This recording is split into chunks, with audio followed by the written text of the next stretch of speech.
Alright, John here, and we are moving on to Clojure Koans number 19, which is about Java Interop.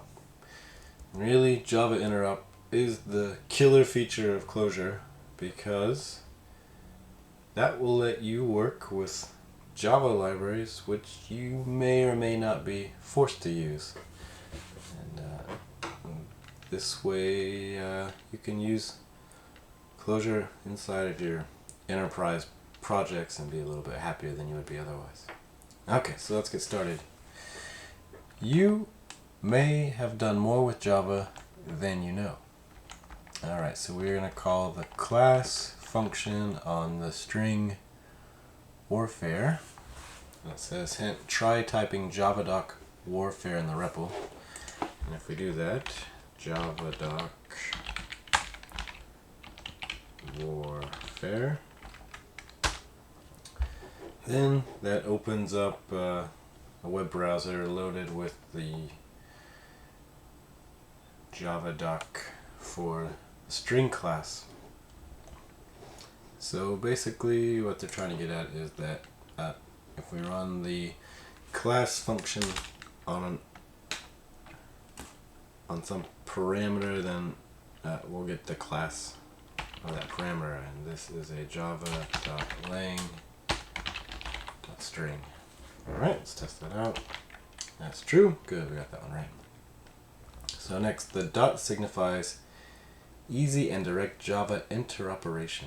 So here we have the dot to uppercase method called on a string object select star from. So it's going to just look like this string dot to uppercase. What does that return? And then it'll just return that string in uppercase select star from. Okay, and I got that right.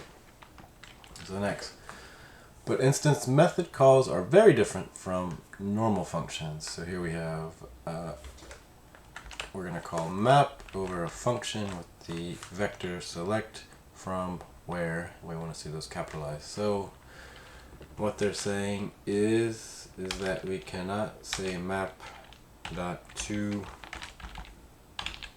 uppercase over this vector. That won't work. That gives us a runtime exception. But we can still use it inside of our own function. So we need to just make an anonymous function here, and we will pass in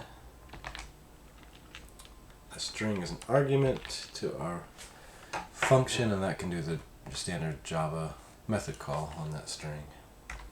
Test that out. Good, that works. So moving on. Constructing might be harder than breaking. Okay, so here we're going to construct a countdown latch. You see you have the dot at the end, which is essentially shorthand for new.